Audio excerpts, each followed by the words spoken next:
Ya, assalamualaikum warahmatullahi wabarakatuh, para angler dimanapun anda berada. Kembali lagi di channelnya Khairul Samudra. Ya, kali ini kita berada di atas kapal Khairul Samudra, salah satu kapal Khairul Samudra. Lebih tepatnya ada di pantai Jimbaran, sedang berlabuh. Karena teman-teman beberapa penonton di kolom komentar itu beberapa video yang lalu di kolom komentar banyak penonton yang meminta tolong dong bang di review kapalnya. Jadi baru kali ini ada kesempatan dan kemudian cuaca juga sedikit mendukung. Jadi teman-teman yang penasaran dengan bagaimana kemudian kelengkapan spesifikasi dari kapal skoci atau kapal penongkol dari nelayan Bugis dari Sulawesi Selatan, maka tak perlu lama, mari kita simak secara bersama. Cek this out. Oke, kita mulai dari depan. Jadi saat ini saya sedang duduk pas di ujung bagian depan ujung kapal. Nah, di depannya kita ini merupakan atap dari kamar utama kapal ini, di mana berukuran lebar 3 meter dengan panjang kurang lebih 5 meter. Nah, di tengah kapal terdapat 4 box ikan. Box ikan ini berukuran 2,4 kali 1,4 dengan tinggi juga 1,4 dengan sistem pendingin masih menggunakan es balok. Oke, rekan-rekan. Oke, kita lanjut di bagian dimensi kapal. Jadi panjang keseluruhan kapal ini berkisaran 20,2 meter dengan lebar kurang lebih 4 meter, dan kedalaman atau tinggi kapal dari lunas sampai lantai itu di kisaran 3,9 meter dengan besaran JT29 atau NT9, ton muatannya 9, teman-teman. Jadi kita lanjut di ini. Tampak dari belakang kamar kapal, jadi ada 2 buah pintu kiri dan kanan. Nah, kita lihat di dalam bagaimana isinya. Jadi inilah rekan-rekan tampak dari dalam kamar untuk kamar ABK. Jadi tinggi kamar ini berkisaran 1,5 sampai 2 meter lah. Nah, dengan lantai yang bisa terbuka. Di bawah lantai ini terdapat penyimpanan konsumsi barang, dan di depan sana ada pelampung alat keselamatan kerja buat ABK. Jadi kita lihat di depan cara kerja pintunya, itu tinggal digeser ke kanan. Ini berfungsi untuk menghalau ombak, cipratan ombak dan suhu dingin ketika malam harinya. Begitulah rekan-rekan, dan kita lanjut di bagian sisi box ikannya. Di sini juga lantainya bisa dibuka. Di dalam lantai ini tempat penyimpanan bahan bakar yang disimpan dengan jerigen. Nah, kita bisa melihat di dalam ini, teman-teman. Jadi jerigen ini disimpan di samping box, tersusun rapi. Biasanya solar yang kita bawa itu berkisaran 20 sampai 30 jerigen dengan isi 32 liter satu jerigennya. Jadi ya lumayan lah untuk satu kali operasi kapal ini, teman-teman. Nah, untuk lebih lanjut kita masuk di bagian palka mesin. Kita akan melihat bagaimana kondisi mesin kapal ini. Jadi rekan-rekan, saat ini kita sudah berada di lambung kapal, atau lebih khususnya di ruang mesin kapal.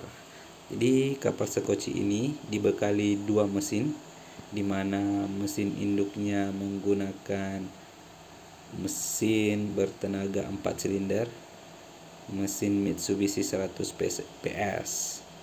Jos ini rekan-rekan. Nah, di depan sana adalah water cooler. Jadi sistem pendingin mesin ini menggunakan pendingin air. Nah, juga dilengkapi dengan gearbox dengan tipe 16A dengan rasio putaran 3:1 dengan as 1,5 inci, propeller atau baling-baling ukuran 24-22 4 down. Oke rekan-rekan, ya jadi sistem pendingin mesin ini menggunakan sistem pendingin air. Ada beberapa cabang, jadi cabang yang di water cooler ini berfungsi untuk mendinginkan atau menjaga suhu mesin supaya tidak overheat. Nah, di sini ada beberapa jalur atau selang air. Nah, yang di samping ini adalah berfungsi sebagai intake masuknya air asin. Yang ini, dan di sebelah kanan adalah keluar air asin. Jadi air asin yang berada di luar kapal ini yang kemudian disedot masuk ke intake. Nah, ini itu sekedar lewat, jadi dan keluar di sebelah kanan ini yang keluar rekan-rekan. Di sebelah sana itu akan dicabang, satu keluar langsung ke luar kapal dan satunya lagi masuk ke pendingin mesin samping. Jadi cara kerjanya seperti itu. Nah, untuk bagaimana kemudian air tawar? Air tawar itu berada di dalam water cooler ini, sedangkan air asin itu hanya sekedar lewat. Di dalam water cooler ini ada tabung penampung air tawar. Nah, itu yang kemudian didinginkan, dan ketika airnya itu air dingin masuk ke ruang bodi mesin untuk mendinginkan mesin, lebih tepatnya menjaga suhu mesin. Jadi air yang dingin itu masuk lewat sini, melewati ini di bawah cooler ini, itu jalur masuknya air tawar yang dingin. Kemudian ketika air ini telah panas karena suhu mesin, itu lewat termostat yang bagian atas ini masuk ke water cooler. Jadi begitu terus ketika mesin bunyi bersirkulasi. Nah, di depan kita ini ada alternator 24 volt berfungsi untuk sistem charger aki untuk menghidupkan mesin ini. Nah, kita lanjut di bagian belakang.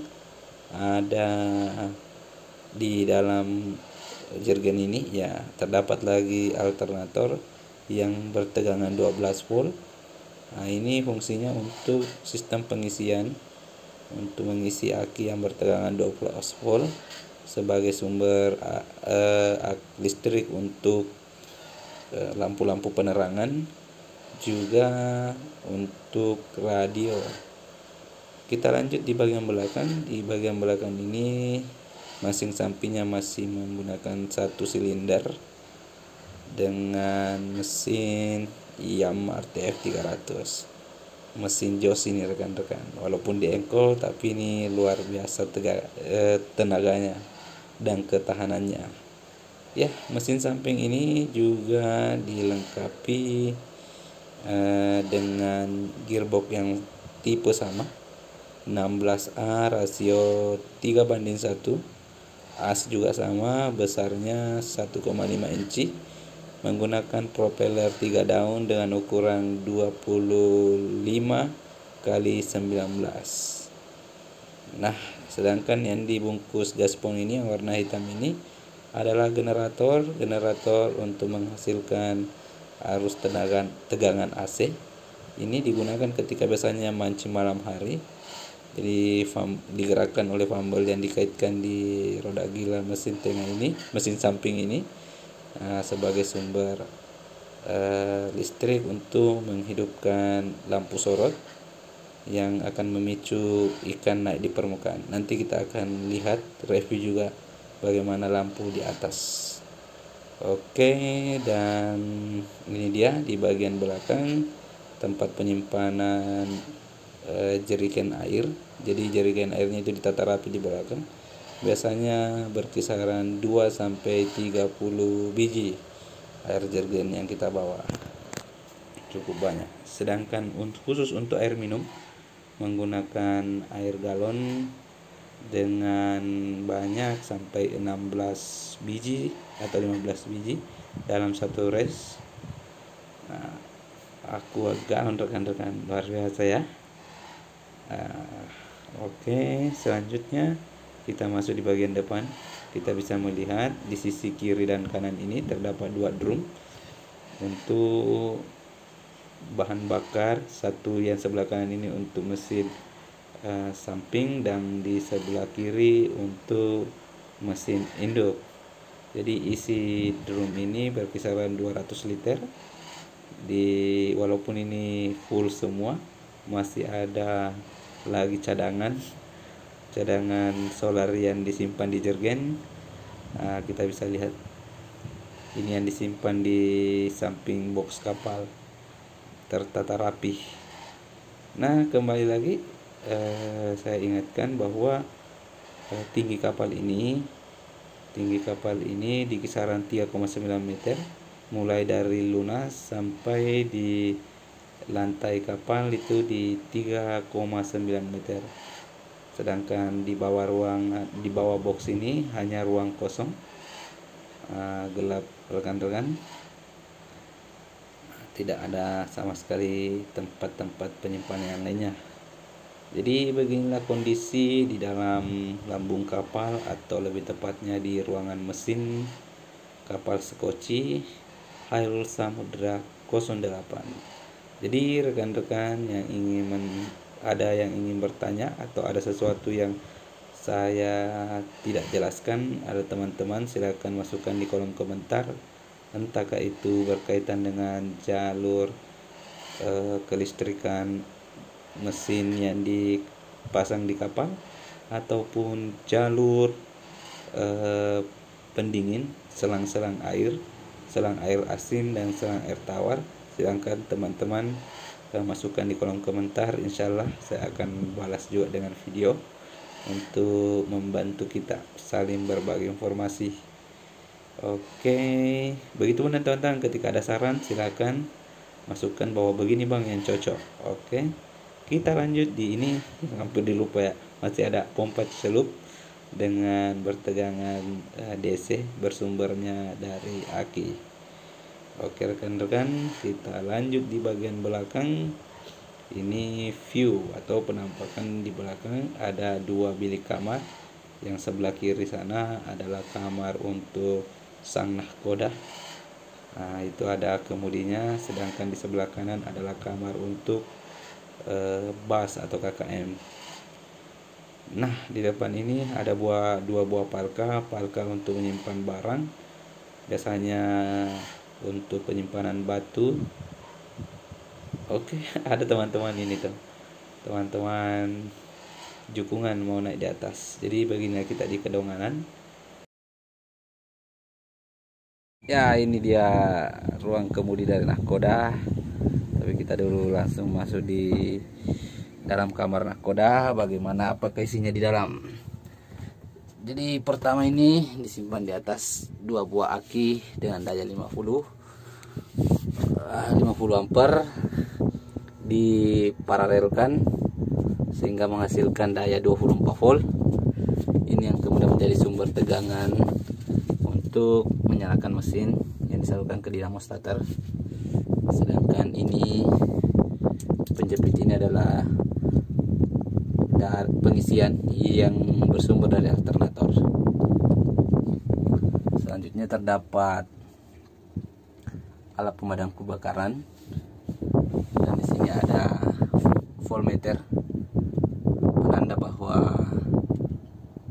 isi dari aki ini masih di sekitaran 26 volt. Selanjutnya ada buah speaker sebagai penghibur ketika jenuh di tengah lautan atau ketika berlabuh. Dan ini ada dua buah aki. Aki ini sebagai sumber listrik untuk menghidupkan radio, lampu-lampu yang lampu penerangan yang ada di dalam kapal. Tapi rangkaian dua aki ini hanya 12 volt, jadi rangkai seri, karena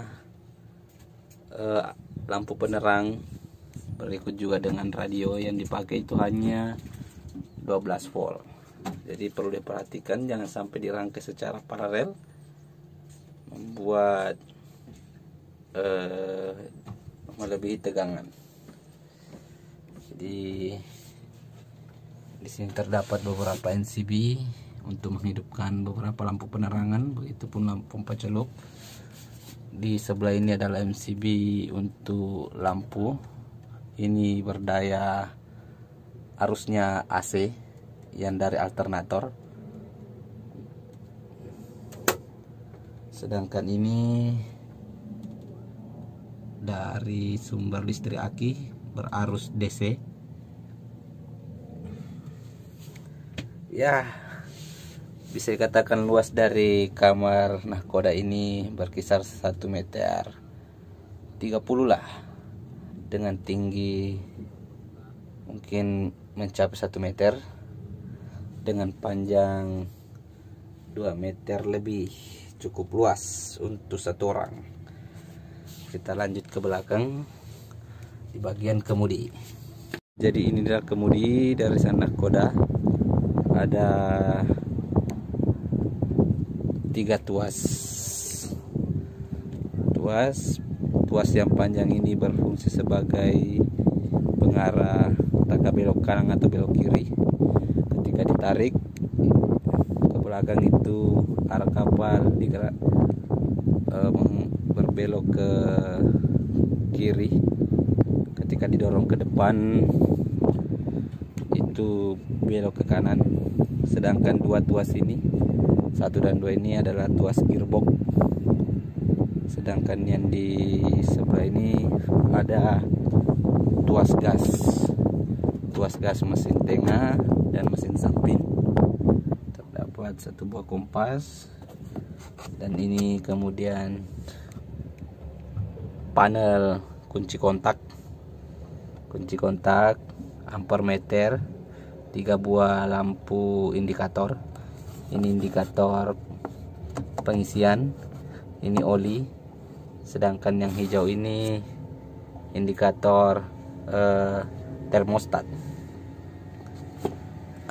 Kita lanjut lagi. Terdapat 1 buah radio, alat komunikasi tipe ICOM 718. Star mic-nya itu untuk di nahkoda. Di atas ini ada kaca pelindung dari cipratan ombak dari kaca mobil. Kita lanjut di bagian dapur. Untuk kamar bus KKM, apa-apa yang terdapat di dalam, mari kita cek.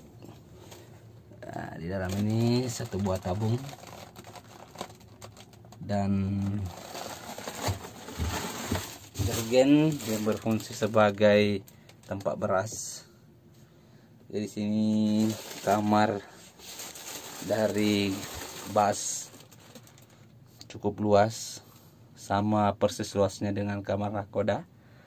Cuma di tempat ini biasanya berisi keperluan konsumsi dari para anggota kru kapal. Lanjut kita cek bagaimana dapurnya, kompornya. Jadi terdapat 1 buah kompor 1 mata. Ya, beginilah kondisi dapurnya.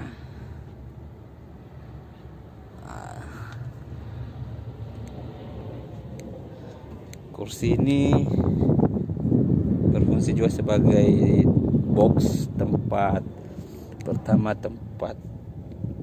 piring. Yang kedua perlengkapan memancing. Ya. Kondisi di belakang jergen air. Di belakang terdapat 2 palka. Mari kita cek. Palka ini berisi tombak Tapi ketika ingin berangkat biasanya dipenuhi simpan batu untuk memancing. Ketika musim ikan kecil biasanya memancing dipenuhi juga ikan kecil di sini. Begitupun di saat ini sama. Nah, di sisi samping kapal, di tepatnya di atas kamar nakoda, terdapat 2 buah lampu penerangan. Ini kemudian lampu penerangan untuk sebagai penarik ikan ketika operasi di malam hari mancing ikan kecil. Adapun sumber listriknya itu tadi dari generator yang berarus AC. Nah, sedangkan di atas terdapat satu panel tenaga surya, lampu sorot, lampu kilap, lampu kedip ketika penanda di tengah lautan, dan di ujung sana satu buah antena radio. Oke, jadi itulah tadi beberapa spesifikasi atau kelengkapan di sebuah kapal skoci, kapal penongkol asal Sulawesi. Bagi teman-teman yang ingin ditanyakan, saya akan hadirkan di kolom komentar. Oke, cukup sekian. Terima kasih sudah menonton. Para angler dimanapun berada, assalamualaikum warahmatullahi wabarakatuh. Salam satu jangkar.